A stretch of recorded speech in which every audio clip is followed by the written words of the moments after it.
L'inspection médicale des écoles est une structure attachée à l'IA.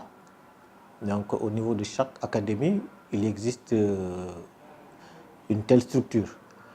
Et cette structure dépend de la direction du contrôle médico-scolaire, qui est une direction au niveau du ministère de l'Éducation nationale et qui s'occupe de la santé des élèves au sens large.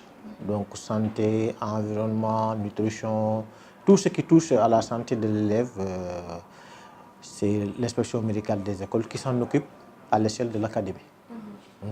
Ici à Kaolack, nous avons la chance d'avoir une structure qui quand même a un plateau technique assez acceptable, dans la mesure où, sur le plan du personnel, nous disposons de notre propre médecin, nous disposons d'un infirmier d'État, nous disposons d'une assistante infirmière, d'une aide infirmière, nous disposons d'un TSO en odonto, parce que nous avons une salle odonto avec un fauteuil fonctionnel.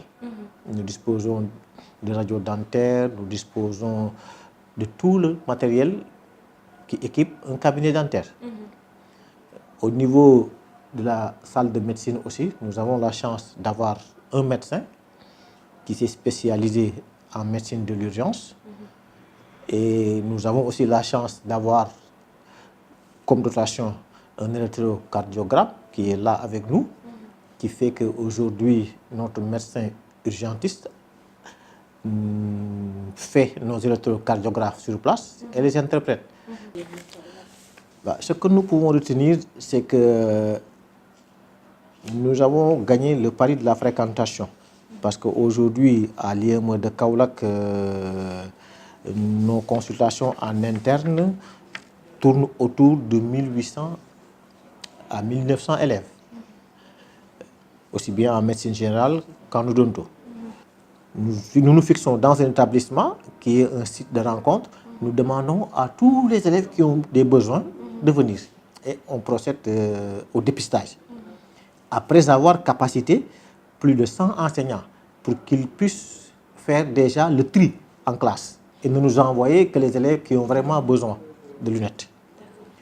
Il y a aussi une autre ONG, Gesta, qui fait la même chose dans le domaine de la santé oculaire.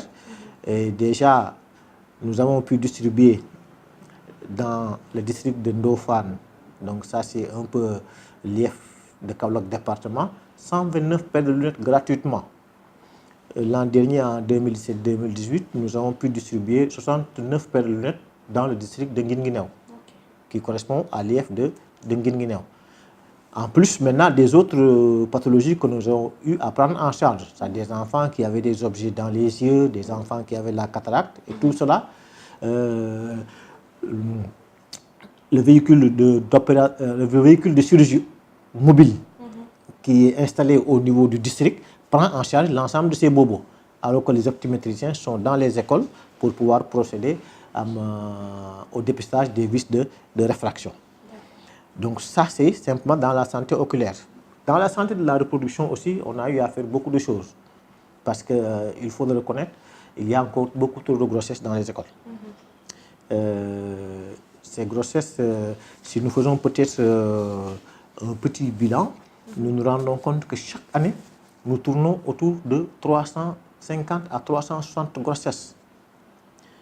Et il y a aussi une particularité qu'on a constatée, c'est que l'essentiel de ces grossesses, c'est au niveau des classes de 3e et de terminale. En 2018, nous en avons livré 1481.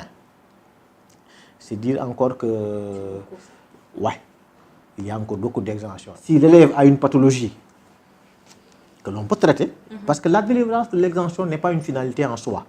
Il faut savoir de quoi souffre l'élève et soigner l'élève. Parce que c'est ça, nous, notre finalité. Bon, mais le nombre d'exemptions reste encore élevé. Il y a des enseignants peut-être qui ne sont pas sérieux peut-être. Mais être enseignant ou être médecin ou être chauffeur, quelqu'un qui n'est pas sérieux, il n'est pas sérieux. Et étant donné que les enseignants sont en contact permanent avec les élèves tous les jours, si vraiment les enseignants étaient à l'origine des grossesses précoces, si les enseignants étaient le principal indicateur, on irait vers un nombre de grossesses beaucoup plus élevé. Parce que peut-être sur 100 grossesses, 200 grossesses, peut-être on incrimine peut-être un enseignant. Mais toutes les autres grossesses, c'est les autres. Ouais.